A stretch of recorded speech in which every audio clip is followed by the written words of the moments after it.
Em tìm hiểu qua trên mạng xã hội Facebook, và qua bạn bè em giới thiệu bạn bè của em cũng rất nhiều người niềng răng ở đây, nên là em tin tưởng và lựa chọn Nha khoa Thúy Anh ạ. Trước khi đi niềng răng thì em cũng đã tìm hiểu tất cả các thông tin về nha khoa, ví dụ như là trình độ bác sĩ và chế độ thanh toán của nha khoa. Thì em bây giờ đang là sinh viên nên là nha khoa thì có chế độ thanh toán là trả góp ạ. Em cảm thấy rất là phù hợp với sinh viên.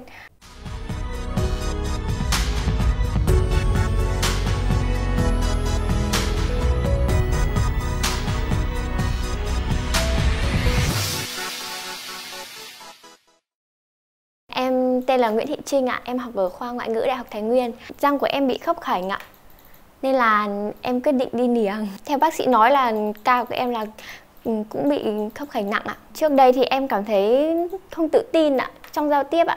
Với lại khi mà nói chuyện với mọi người ấy, thì mình cảm thấy giao tiếp mình khó khăn hơn ạ. Và cảm giác mình rất là tự ti khi cười ạ. Nên là em quyết định đi niềng răng để mình có thể tự tin hơn trong cuộc sống.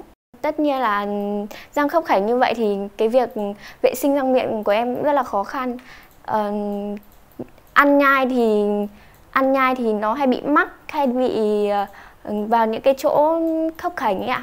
Rất là khó vệ sinh ạ. Em nghĩ là từ khi em học đại học thì em cảm thấy là em nên niềng răng, bởi vì là ngành của em là ngành ngoại ngữ nên là cần sự giao tiếp nhiều ấy. Nên là khi mà mình không tự tin khi giao tiếp thì rất là khó khăn trong công việc của em sau này ạ. Nên em quyết định đi niềng răng ạ. Bởi vì là em có nghe một câu là đẹp muộn còn hơn là không bao giờ đẹp, nên là em quyết định đi niềng răng. Em gắn mắc cài được 2 tháng rồi ạ. Em cảm thấy nó rất là bình thường và không có gì là quá khó khăn như mọi người đã nói ạ. Mọi người hay trêu em là cái con răng khểnh, hay gọi em là Trinh khểnh. Nên là em ban đầu thì em cũng cảm thấy rất là tự ti khi các bạn gọi mình như thế. Mình cảm thấy ngại. Càng lớn ấy mình càng nhận thức được về vẻ đẹp của mình ấy. Nên là em càng muốn niềng răng càng sớm càng tốt. Sau 2 tháng gắn mắc cài thì bây giờ em đang trong quá trình kéo răng để lấy khoảng trống để kéo cái răng khểnh của em xuống ấy. Thì em cảm thấy là những cái răng mà nó bị khểnh nhẹ thì nó đã trở về vị trí ban đầu, dần dần đều hơn một chút rồi ạ. Em ban đầu gắn mắc cài về thì em cảm thấy vướng và khó giao tiếp hơn. Sau chỉ khoảng 1 ngày sau là em cảm thấy thích nghi được dần với nó ấy. Còn việc ăn uống ngủ nghỉ thì em vẫn sinh hoạt như bình thường, và em cũng không cảm thấy gì quá khó khăn ạ.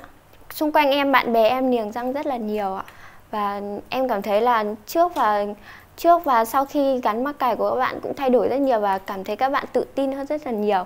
Và nhất là vấn đề thẩm mỹ, cảm giác là niềng răng xong thì hầu như là ai cũng xinh hơn, tự tin hơn.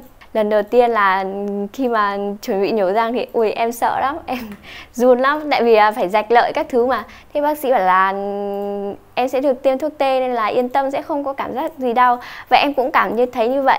Khi nhổ răng thì không có cảm giác gì là đau hết, chỉ là cái tâm lý của mình khi mà đưa những cái dụng cụ vào miệng của mình thì mình thấy hơi sợ thôi ạ. Sau khi nhổ răng khôn về thì em phải cắn gạc khoảng 1-2 tiếng để cầm máu. Thì trong khoảng thời gian đấy thì mình sẽ không được giao tiếp, không được nói chuyện để hạn chế. Và sau khi cầm máu thì mình có thể ăn cháo khoảng, như em thì em ăn cháo khoảng hơn 1 ngày thôi là em có thể ăn được những thức ăn mềm rồi ạ. Rất là hài lòng luôn, tại vì là từ ngày đầu tiên em đến và đến hôm nay là em niềng răng được 2 tháng rồi thì em được các anh chị giúp đỡ rất là nhiều, tư vấn rất là nhiệt tình, và các bác sĩ thì rất là quan tâm đến tình trạng răng của bệnh nhân. Mình muốn khuyên các bạn là đau ấy thì nó chỉ là cảm giác tạm thời thôi, còn đẹp thì là đẹp về mãi mãi sau này, nên là các bạn hãy cố lên nhá.